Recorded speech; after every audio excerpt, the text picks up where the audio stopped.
7 minutos, 8:27. Saludar a Henry Cucalón, ministro de Gobierno, pero sobre todo un querido amigo. Un amigo que, como todos nosotros, cuando nos ha tocado desempeñar alguna función, siempre dijimos, somos de Guayaquil y queremos volver a Guayaquil, ir a tomar los ceviches en el mismo sitio, vernos con los mismos amigos y hacer las cosas bien para poder caminar en paz por acá. Pone su encebollado que lo sube en su página de Instagram. Sabe, le encanta. Le encanta el encebollado en un mismo lugar. Sí, ministro, buenos días, Henry Cucalón. Te voy a hacer una pregunta, pero así, sin anestesia. Sin filtros. ¿Cómo está la salud del presidente de la República? La salud del presidente está estable. Como se comunicó, tuvo un fuerte cuadro infeccioso en las vías urinarias. Ha estado en el hospital militar algunos días.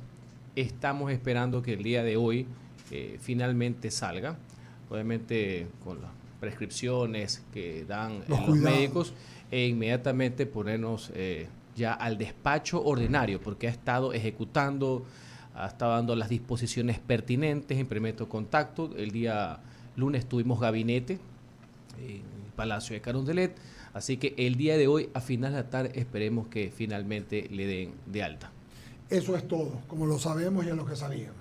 Así porque la gente lucubra cualquier cosa, por eso te pregunté y perdóname. No, es normal y está bien que lo pregunten, porque la salud de un mandatario es importante, porque es la persona que rige los destinos de la nación, quienes los lideran, y todos esperan, pues, salvo algunas personas de carácter y fines protervos, de que la salud mejore. Y dentro de eso poder trabajar, tener los acuerdos y las diferencias propias de la democracia. Pero nadie puede esperar que a alguien le vaya bien suponiendo que al otro le vaya mal, ¿no? Te vi en una reunión, ya vamos a hablar del juicio político, con los primos Saquicela.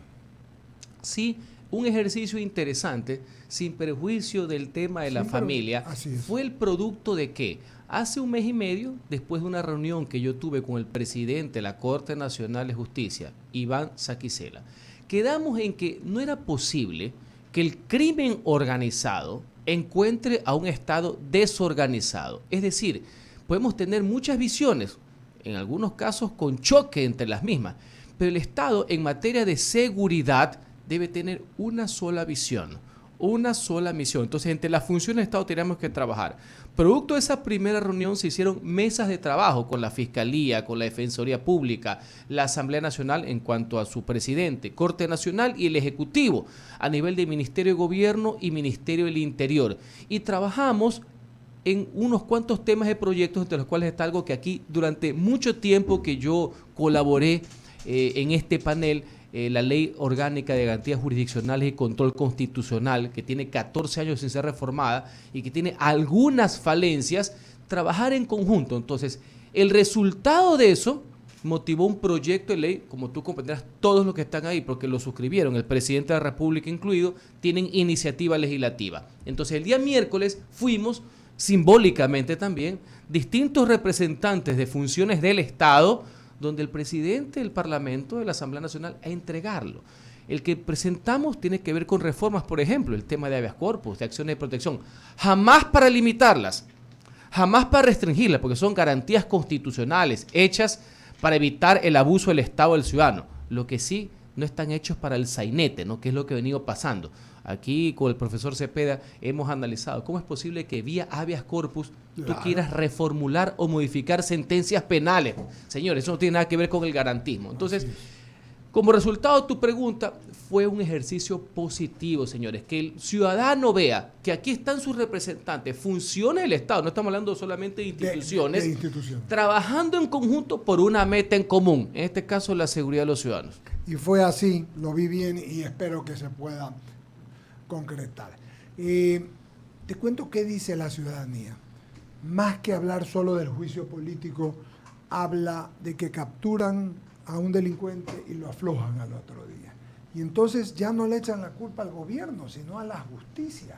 Y entonces entras en una suerte de cascada infernal, diciendo, si no funciona la justicia y el Estado y los policías los capturan y los amenazan, porque lo dijo el general Salinas aquí también el otro día, ¿qué hacemos, Henry?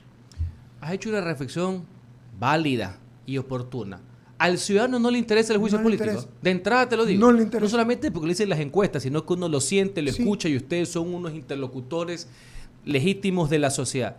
No está en el mood del juicio político, ni a favor ni en contra. No les interesa, valga la aclaración. Seguridad, lo que les interesa, trabajo, obviamente, es no estar sometidos al terror, al miedo del tema del crimen organizado, del narcotráfico. Y en esa línea yo ya tengo hasta ya cuidado para hablar. En 2 entrevistas que he tenido en esta semana en televisión en vivo, hago un anuncio y a las pocas horas resulta ser que no es así.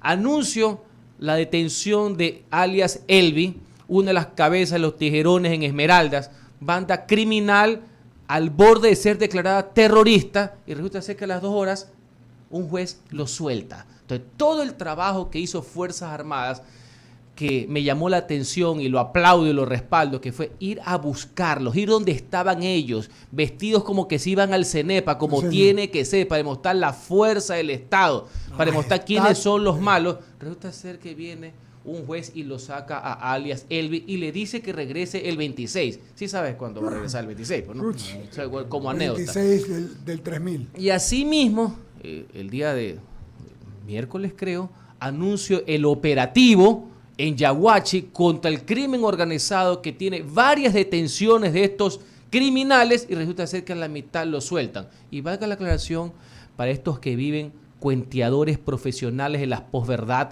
que pusieron en las redes sociales en la noche que habían asesinado a militares, a policías. Señores, ya déjense de cosas. Peor cuando han sido presidentes de la República, entre otros temas, ¿no? Todo este tipo de situaciones no amerita. Básense en las fuentes oficiales. Eso fue un operativo exitoso. Lastimosamente, al día siguiente, malos operadores. No digo la justicia debe ser respaldada, los funcionarios judiciales deben ser respaldados. Pero malos funcionarios, lastimosamente, se bypasean este tema y le dieron la libertad. Ahora ya dirán que si el uno acusó, que el otro no acusó, y una serie de leguleyadas. El hecho cierto es que todo el esfuerzo de que hace las Fuerzas Armadas y la Policía Nacional se trastoca por ese tipo de incidentes. Ok, hemos dejado este incidente, vamos a hablar del juicio político. Estamos a 20 días, Henry, del mismo, 18 días de la fecha tope. Más o menos. Más o menos.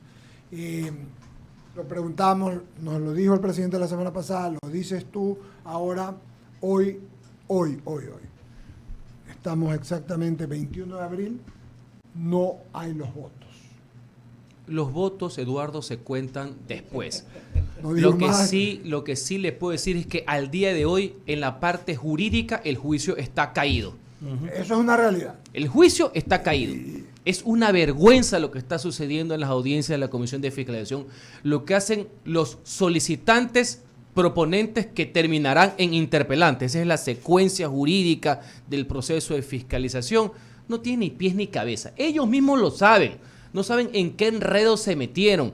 En este caso, que si bien es burdo, a criterio de la respetable Corte Constitucional, era el menos burdo de los 3, y que valga la anécdota, ni siquiera fue motivo del informe de la famosa comisión del encuentro de febrero de este mismo año. O sea, el famoso caso de lo mínimamente verosímil, porque por eso fue que entró por la rendija de la admisibilidad que pasó la Corte Constitucional. Todos los días eso es un fiasco. Entonces, el tema jurídicamente está caído, pero para nosotros era importante esto, porque sin perjuicio que terminas en un acto político por excelencia, sí, señor, que es la discrecionalidad y la subjetividad con la cual el diputado convertido en juez político vota a favor o en contra.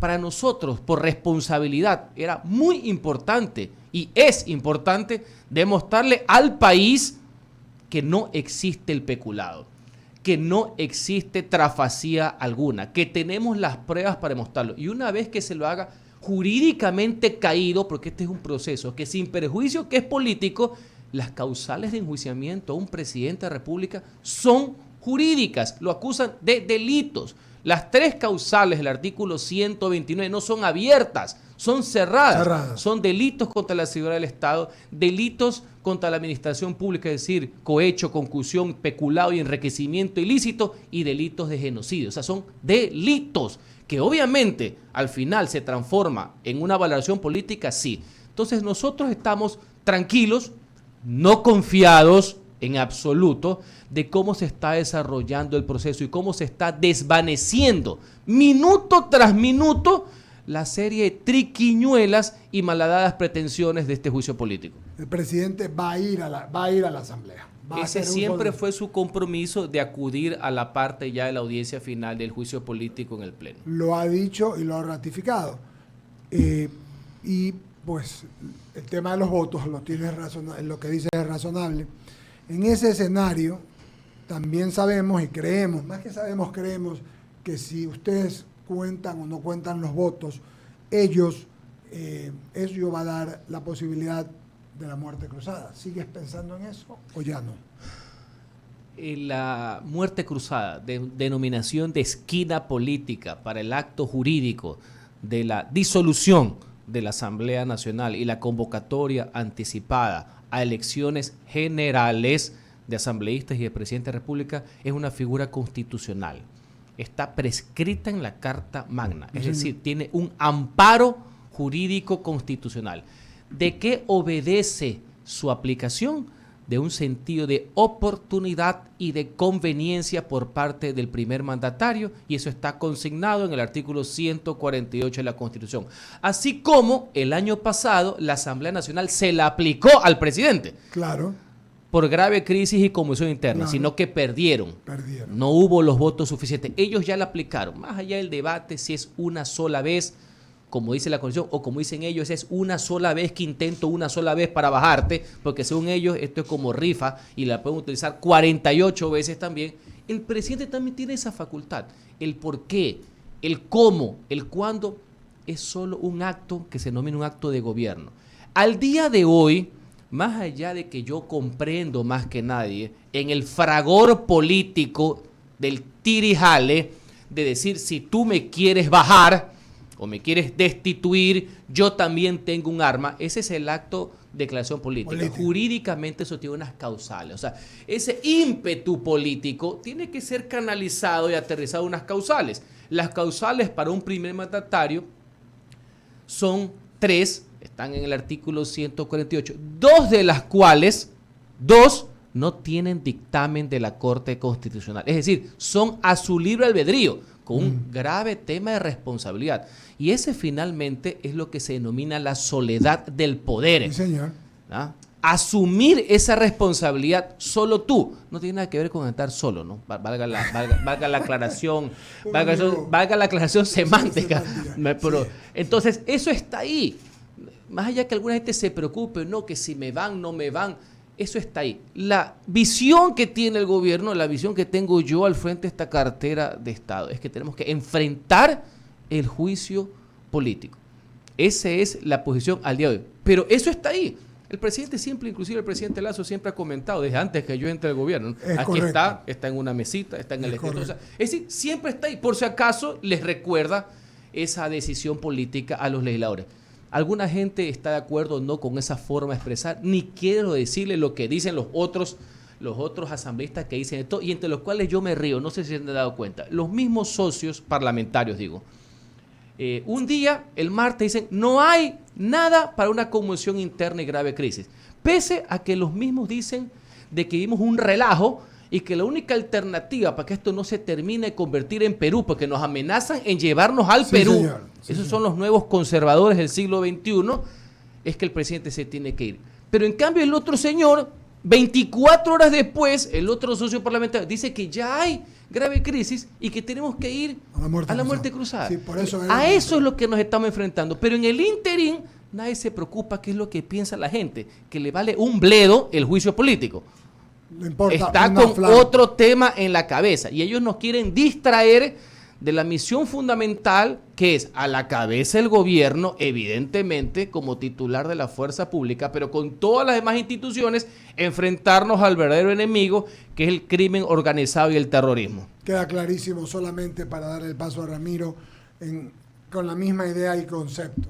Así como usted acaba de hablar de posverdad, también hay algo que se llama la antipolítica. La antipolítica es la que quieren practicar. Aquellos que dicen que se vayan todos, o sea, que no haya institucionalidad, que no haya Estado, para cualquiera poder pescar a río revuelto. U otros para pasar fuera el radar, que es lo que quieren, ¿no? Sí, señor. Doctor Cepeda, buenos días. Ya está por aquí Luisa Delgadillo, ya mismo viene. Henry, qué gusto. Siempre un placer. Sí, señor. Por ser juicio político no deja de ser juicio. Por tanto, Couture decía que para ganar un juicio hay que tener tres cosas. Tener la razón, saberla exponer y que se la quieran reconocer. En una parte de la respuesta que le dabas a Eduardo, decías el presidente tiene todos los elementos para demostrar su inocencia, invirtiendo casi la carga de la prueba, cuando el que tiene que probar es quien acusa. Y esta semana, no fue la semana pasada que entrevistaba a Salvador Quispe, yo lo presionaba, lo presionaba de tal manera que me diga dónde está el peculado. Me dice, no, si solo el contrato de Flopec, de no sé cuántos tanques. Digo, pero ¿dónde está el dinero que el presidente se ha llevado? ¿Está en su cuenta o en la cuenta de algún familiar? Ah, no, que eso ya vamos a ver. No, es que todo el país quiere que se vaya, pero esa no es una causal, le digo. Ah, pero nosotros vamos a votar a favor del juicio. Entonces, cuando tú encuentras ese tipo de argumentación, destruyes cualquier razón. Por eso, Ramiro, le agradezco esa introducción del maestro Couture, porque yo he hecho un mix. Evidentemente hay unas razones jurídicas, pero termina siendo un juicio político. ¿Qué está diciendo el asambleísta Quispe? Hace una valoración. Finalmente va a votar en contra del presidente simplemente porque él cree que está mal y viva la fiesta, ¿no? Pero nuestra obligación, Ramiro, por responsabilidad ante el país, ante los ciudadanos y ante la historia también, que es importante que se recoja esto, es que tenemos que desvirtuar, pese a que ellos tienen que demostrar la culpabilidad jurídica política, de nosotros a los ciudadanos de explicarles. Y por ejemplo, no solamente que no hay peculado, sino que aquí se han hecho medias verdades en esta acusación del tema de Flopec, que la metieron de último momento de relleno. Ellos estaban afincados en las otras causales. ¿Y por qué no decir? Acuérdate. Exactamente. Acuérdate que desde enero comenzaron a acusar de traición a la patria.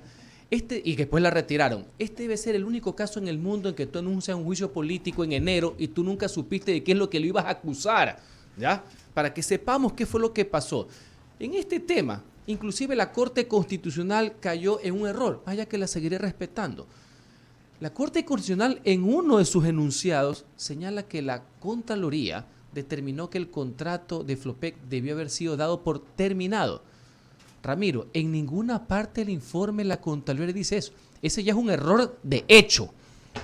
De entrada, mal. O sea, una valoración que hizo la Corte está en base a algo que no existe, porque la Contraloría nunca lo solicitó. Lo que la Contraloría solicitó o requirió de esos contratos celebrados en el régimen del presidente Moreno, no del presidente Lazo, es que haya recomendaciones técnicas para evitar, y me parece lógico, que se siga perdiendo plata, no robando plata, que no es lo mismo, por Dios. Pero obvio, y le dije que una omisión administrativa no termina siendo una causal de juicio político, pues. Entonces, no solamente que ya en el gobierno del presidente Lazo se acogen las recomendaciones técnicas de la Contraloría, se las incorporan, y es lo que genera que ya en el año 2022 la empresa que daba pérdidas de unas utilidades históricas, un récord de 180 millones. Ahora por ahí sale uno que otro pelafustán a decir, no, es que ahora las utilidades deben ser de más de 200, o sea, un juicio de valor. Es decir, desde el punto de vista jurídico, no hay peculado, que es la disposición arbitraria de fondos públicos en beneficio propio o de terceros, es decir, meterle la mano. No lo hay. Pero si queremos también juzgar, porque como esto también es político, juzgarlo por un tema de gestión. Es político. ¿Ya? Es político, evidentemente. Si lo queremos llevar a un tema de gestión, que es mucho más discrecional, por así decir, maestro, la gestión demuestra y los datos demuestran que la gestión mejoró en el gobierno. Entonces, desde el punto de vista jurídico, procesal, no hay peculado. El presidente no ha intervenido. No me van a decir aquí no solamente que hay una carta cohete, como acaba de decir Eduardo Mendoza, me van a decir que lo van a enjuiciar por no dar una cita. Ese es el fundamento. Mira, de la persona que, entre comillas, puso la carta, ahora ha caído en una contradicción. No sé si ha visto el almirante Estupiñán, ¿no? Sí, termina clarísimo. El contrato, después él mismo lo vuelve a poner en vigencia, renuncia, pide una comunicación, la comunicación es trasladada, se la responden Y resulta ser que por eso lo quieren llevar a juicio político a un presidente. Señores, más allá del presidente Lazo, olvídense que Cucalón aquí está de paso. ¿Esas son las causales para un presidente de la República? Yo le dije a Salvador en esa entrevista, le dije, oiga, no estamos dimensionando lo que es un juicio político. El país no recoge, sino el último en 1945, Martínez Mera, iniciado por José María Velasco Ibarra.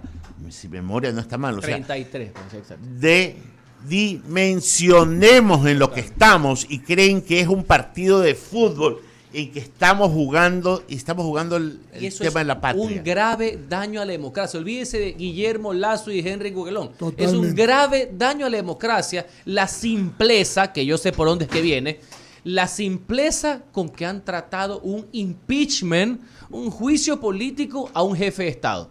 Y yo quiero ir a algo y no me voy a perdonar si no te pregunto y te ofrezco disculpas de antemano porque se te han endilgado, no con nombre y apellido, pero sí con perversas insinuaciones de que han estado o tú o operadores tuyos o del Ministerio de la Política gestionando los votos con dádivas, con cargos, con vete a saber qué otras cosas.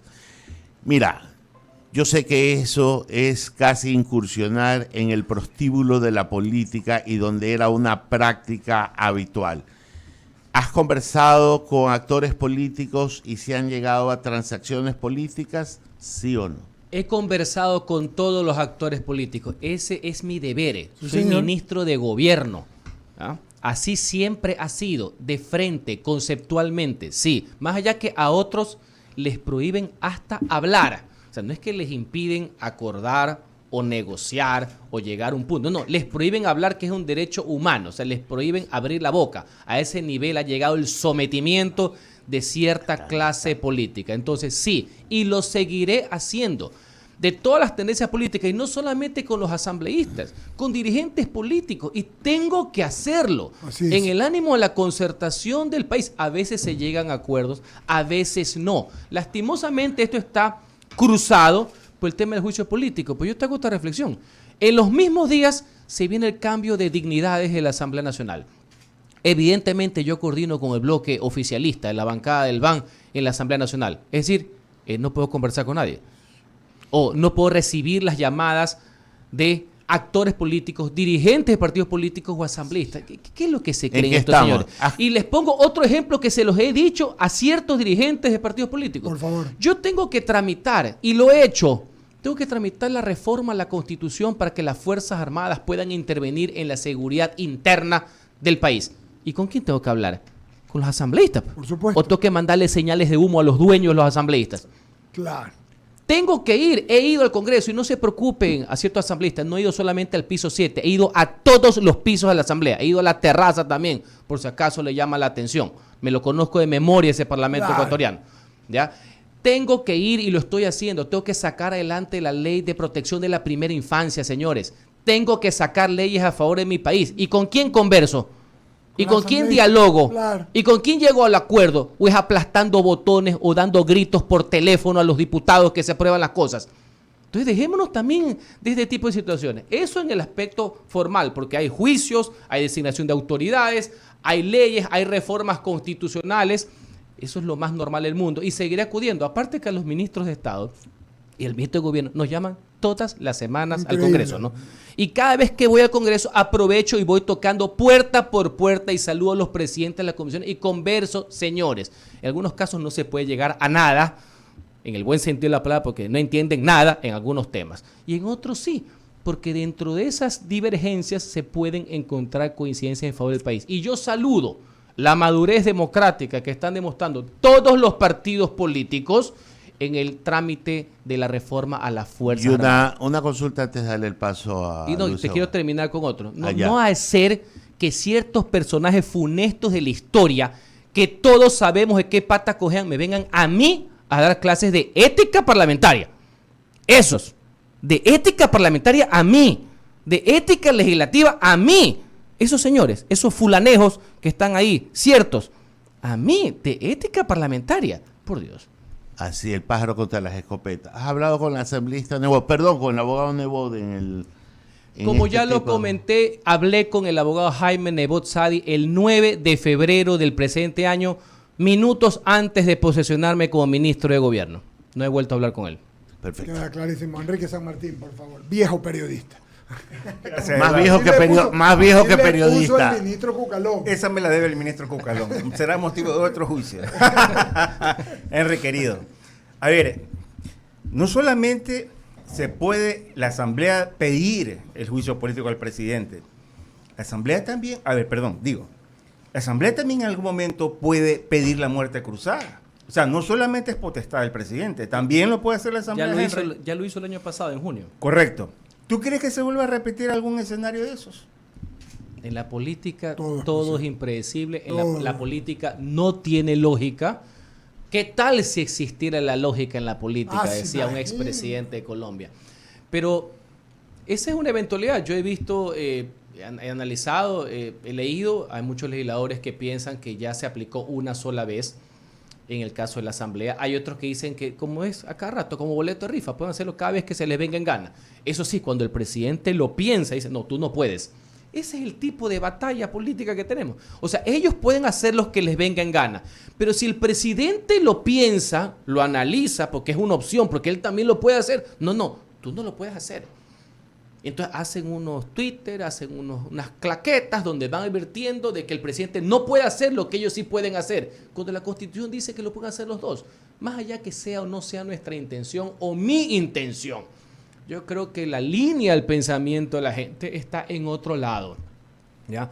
Esto lo que está haciendo es un ruido innecesario, ¿ya? Adicional para distraer. Evidentemente, el plan de estas personas era que en el interín el presidente se caiga. No creo que ni ellos quieran llegar hasta la parte final del juicio político para ver cómo pescan a río revuelto, no solamente por el ridículo que están haciendo en lo jurídico, sino porque saben que hay un desgaste innecesario, inclusive para el mismo Parlamento ecuatoriano, que debe enfocarse en otro tipo de temas. Y eso fue lo que conversamos con el presidente de la misma, con el señor Saquicela, el asambleísta Saquicela, de que tenemos que aprobar prontamente esta reforma a la Ley de Garantías Jurisdiccionales, y ya viene otro paquete más que sale en este conjunto, en este grupo de trabajo de mesa entre funciones del Estado para una reforma también al COIP, ¿no?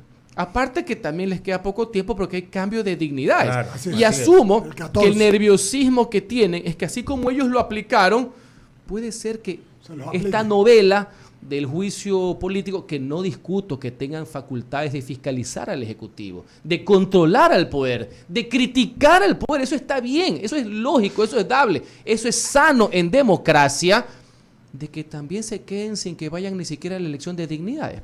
¿Qué es lo que quiere ahora? Bueno, siempre lo han querido, es lo que quiere una de las bancadas más importantes de la Asamblea, como es la bancada de Revolución Ciudadana, ¿no?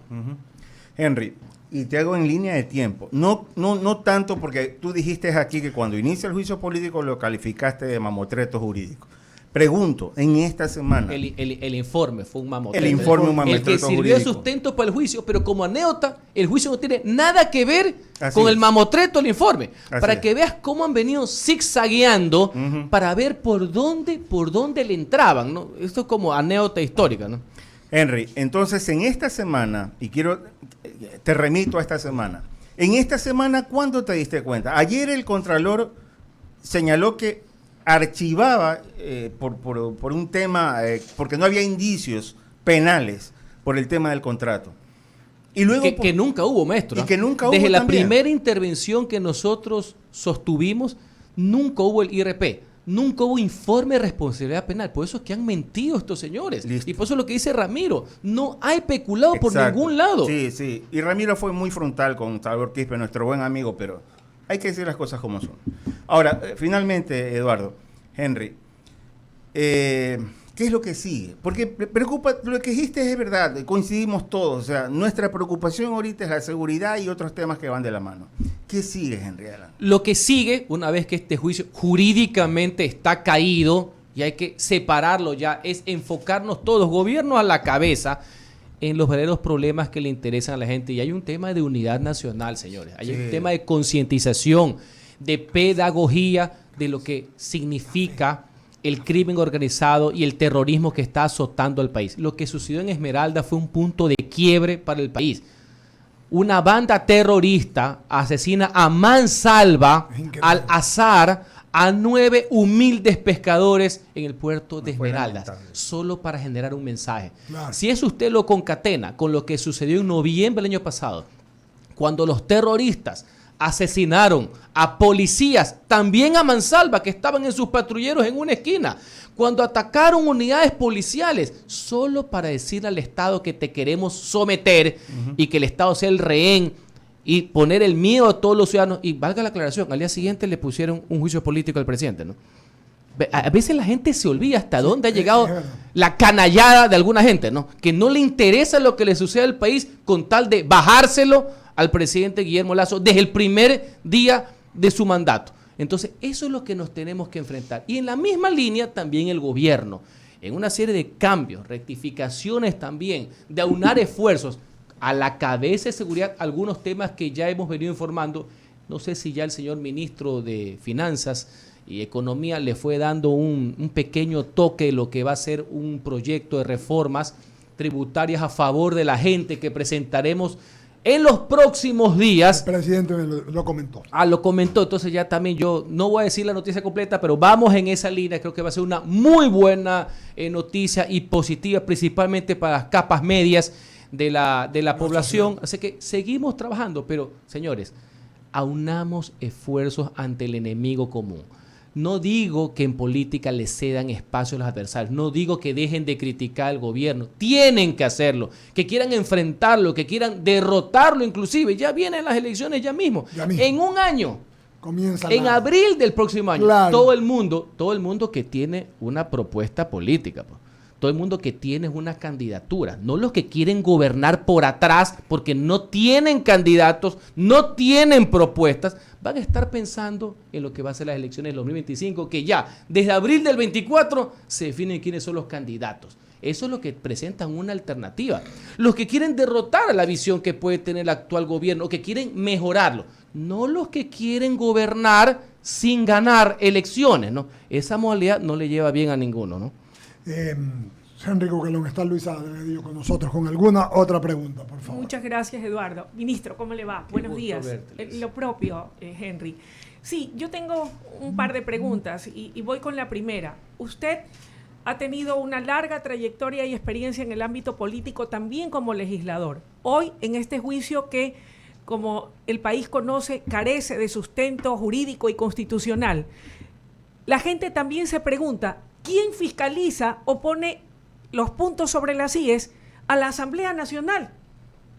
El mismo pueblo, los mandantes, que son los que, y me consta porque yo fui legislador, los que nos critican, los que después no nos reeligen, los que nos vapulean ante la opinión pública.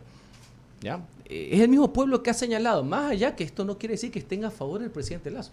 Mucha de la gente que ha desbaratado los argumentos del juicio político son críticos del gobierno y críticos del presidente, pero sienten vergüenza, porque no hay otra expresión, del tipo de actuación que han tenido algunos legisladores, no puedo generalizar, con respecto al juicio político y otras intervenciones más. No hay nada peor que el veredicto de los ciudadanos, le quiero decir, porque uno puede tener diferencias, uno puede ganar y perder elecciones, se lo dice una persona que ha hecho política 25 años seguidos. Pero lo que uno no puede dejar a un lado es la falta de respeto de la gente, ¿no? Eso sí es un tema de palabras mayores. Y ellos saben que se metieron en un saco que no tiene salida. Entonces sí, es el pueblo que los tiene. Muchos de ellos no van a volver a hacer absolutamente nada y lo saben. Por eso quieren estar ahí a destajo para ver qué es lo que sacan. Pero es obvio que hay un descrédito generalizado en cuanto al tema de la acusación y lo que están llevando algunos asambleístas. ¿Cómo interpretar entonces que el propio titular de la Asamblea esté pidiendo que ya el presidente se decida y vaya a la muerte cruzada? ¿Por qué no lo piden ellos? ¿Qué le dice su olfato político? Mire, es muy difícil, ya eso ya ni siquiera es de olfato, eso ya es un tema ya de sanatorio, o sea, un tema muy complicado. Ya es de otro tipo de ciencias médicas, ya tratar de entender cómo los unos quieren muerte cruzada, los otros no quieren, otros quieren río revuelto, otros no tienen candidato. Es muy complejo. Hay unos que tienen cruzado el tema de las elecciones de dignidades ahora en mayo 14. Lo que sí es que no les interesa lo que pase en el país. Yo quisiera yo quisiera, porque le digo, nuestro paso por aquí es transitorio, yo quisiera que todos tengamos en este tema de la seguridad el mismo enfoque, el mismo discurso. ¿Usted ha escuchado a algunos asambleístas pronunciar la palabra narcotráfico y crimen organizado? En lo absoluto. ¿Usted ha escuchado algo que le salga? De allí que me preocupa muchísimo y quiero saber, a usted como conocedor del derecho, y esa es mi última pregunta, en lo que tiene relación a la enmienda a la Constitución a efectos de poder dar paso a que las Fuerzas Armadas brinden su apoyo a la Policía Nacional para el combate de la delincuencia y el terrorismo, ¿qué facultades le otorgarían de darse esa reforma a las Fuerzas Armadas? ¿Cuál sería ese apoyo a la Policía Nacional? ¿A qué estarían facultados? Gracias, muy buena reflexión. Actualmente la Constitución prohíbe que Fuerzas Armadas intervengan en la seguridad interna, porque la lógica es que las Fuerzas Armadas solo defienden lo que se denomina la heredad territorial, es decir, la amenaza externa, la vía clásica, es decir, la frontera, Colombia, Perú y todos los antecedentes que tuvimos con el ahora hermano país y república del Perú. Los enfoques son dinámicos, las amenazas cambian. Ahora la amenaza terrorista de seguridad es interna, está dentro del fuero interno, por así decirlo. Entonces, necesitamos cambiar la Constitución para que las Fuerzas Armadas no solamente puedan intervenir en coordinación con la policía, con el enemigo interno, ya no es la amenaza externa, porque son delitos inclusive transnacionales, sino que adicionalmente genera lo que yo denomino una nueva misión. ¿Pero solo de manera disuasiva o también poder hacer uso de sus armas? Es que ahí viene el tema. Bien. Esa nueva amenaza que se torna interna y que tiene ramificaciones internacionales porque son transnacionales, hace que las Fuerzas Armadas puedan también ir a localizarlos, y por eso es importante que el Consejo Nacional de Seguridad, el Consejo de Seguridad Pública, el COSEPE, los declare también como un objetivo de Estado, ya como antes era la visión del enemigo, la doctrina, maestro Ramiro, de seguridad nacional, ¿te acuerdas? La teoría del enemigo. Bueno, ese enemigo ya no es... No es el país vecino. El país vecino. No. Ya no es el general del país vecino. Tiene otra forma. Sí, señor. Pero es igual. Exacto. Ahora está aquí. Sí, puede ser forma. Y para ese tipo de actuación, puedes inclusive motivadamente utilizar lo que se denomina el armamento letal, porque es en búsqueda de ese enemigo. Y lo más importante, ese enemigo no usa reglas. Y dos, los enemigos convencionales sí. Ramiro, y además no tiene forma, porque no sabes dónde aparece. Entonces es importante. Yo creo hasta hoy día, mire, así como hemos sido críticos en una parte con ciertos asambleístas, creo yo he encontrado muchísima racionalidad en este tema, ¿ya? Que es el marco legal constitucional. Va a venir ciertas cuestiones operativas y les digo una cosa, esto va a trascender al actual gobierno. Esto debe ser un tema de política de Estado permanente, una política, voy a parafrasear a un expresidente colombiano, una política de seguridad ciudadana uniforme que trascienda en el tiempo a lo largo. En todo lo demás, en economía, en lo social, podemos tener diferencias, pero en una sola hoja de ruta hacia adelante. Porque el que les venga a decir que este tema se arregla parándome en una tarima, ganando las elecciones y el día siguiente aplasta un botón y se arregla, es un farsante, demagogo, mentiroso. O sea, este es un tema complejo, tenemos que aunar esfuerzos, que la salida va a ser a mediano y largo plazo, pero podemos contenerlo desde ahorita. Valga la aclaración. Siguiendo su metáfora, es un intervalo lúcido de los asambleístas. Muy buena. Y yo diría algo más. No comprendan esto que les voy a decir. No es que mañana se va un presidente y el otro día va a caerse el problema de la seguridad, pues, ni de la economía. La gente le venden. No, es que se va y se arregla todo porque los enemigos son amigos de los malos. Lo importante es que quienes nos reemplacen, porque esa es la democracia. Sí, señor. ¿Ya?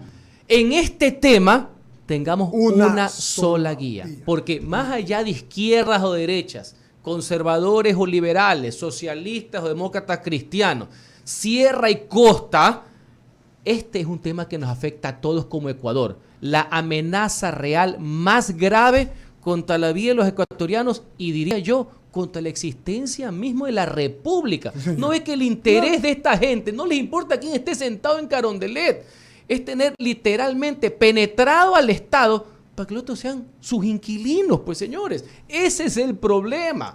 Eso es lo que ellos quieren, tener sometido a la ciudadanía del Estado y que por ahí estemos de paso, por así decirlo. Llegue quien llegue, entonces se pondrá en evidencia de acuerdo a cuál va a ser el lineamiento que tome con respecto a esta decisión. O en una política de Estado debe trascender, así como en un momento, en un ejercicio, otra vez más, de madurez, de política de Estado, nosotros adoptamos una decisión con respecto al Perú y todos los presidentes han respetado los acuerdos de paz, es una política pública. Y te pongo otro ejemplo. Dale. El dólar. El dólar fue adoptado por un gobierno repudiado para algunos, pero el dólar se convirtió en una razón de Estado. Sí. Hasta quienes lo odian y lo desprecian respetaron su vigencia porque saben que es un factor de estabilidad, de confianza y de unidad para el país. Sí, hasta la izquierda reaccionaria respeta el dólar. Entonces, ese es un factor de acuerdo. Entonces, la seguridad y la política de seguridad contra estas bandas criminales y terroristas que amenazan la existencia del Estado debe ser una política que trascienda al actual gobierno, que se vaya de largo, una política pública de largo. Solamente una más, ministro. Dijiste, Henry Cucalón, y lo has cumplido, que lo del porte de armas iba a ser regulado.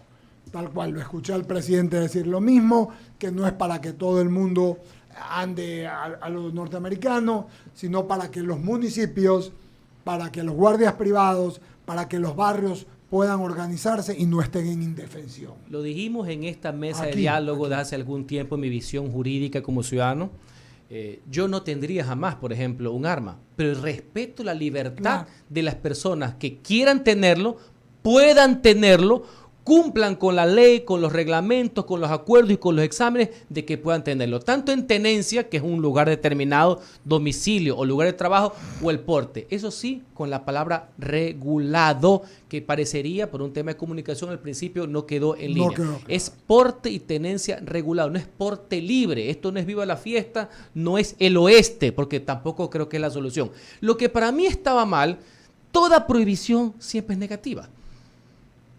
Porque eso es lo que pasó durante los últimos años. Prohibición total. Lo que generó es que a la larga la tenían quienes no tenían que tenerlo de forma ilegal, por así decir. Entonces, ¿es delito sí tener un arma sin permiso? Sí, uno se puede ir inclusive hasta preso. Pero la persona que quiera, que pueda, principalmente en sectores, por ejemplo, productivos, el tema de los ganaderos, el tema de los camaroneros, bananeros, por poner un ejemplo, el porte regulado. Eso sí, esto va a terminar siendo... se están haciendo todas las reformas pertinentes para la debida aplicación. Un ejercicio también, estimado Eduardo, es un ejercicio de responsabilidad, ¿no? De muchísima responsabilidad, porque también les digo una cosa, dentro de esto, que es un ejercicio de libertad, que no tiene por qué haber prohibición alguna, pero es limitado y regulado, no abierto, esa responsabilidad conlleva que las personas que puedan tener un arma estén conscientes de lo que eso significa, ¿no? Porque en muchísimos casos, y todos hemos sufrido eso, cada familia tiene una historia de eso, sino que antes no había el WhatsApp, que muchas veces existe el mal uso del arma, el tema de las familias, el típico caso penal, que aquí el maestro Cepeda no me va a dejar mentir, el que tú crees que alguien está entrando en tu casa, no ves la amenaza real, tú crees que el que está a las 12 de la noche cruzando el patio de tu casa es el ladrón, dispara y resulta ser que era tu hijo que se había olvidado las llaves y entraba a las 12 de la noche, ¿no? Entonces, como todo en la vida, es un ejercicio de libertad con responsabilidad. Henry Cucalón, muchas gracias. ¿Usted leyó El Príncipe? Claro. Lo está aplicando. Sí. Bueno, ya le dije. Y una vez le vamos a decir que él era César Borgia. Pues, no. Es que Maquiavelo decía que, o sea, se inspiró en César Borgia. Pues no, es que cuando yo veo fraccionado a la izquierda democrática, Pachacuti, yo veo hermano. Nada más, no digo más. Bueno, era solo para ponerle un cierre a esta entrevista. Mi querido Henry, muchas gracias como siempre. Un ejercicio democrático, de libertad intelectual. De las preguntas de mis compañeros, nadie tiene guión. Hemos preguntado lo que hemos querido y el ministro ha contestado, y el amigo todo lo que ha tenido que contestar. Nadie tiene guión y nadie nos ha puesto guión. Nadie. Nunca. Jamás. Muchas gracias, Henry Cucalón. Gracias a ustedes, como siempre. Vamos al corte.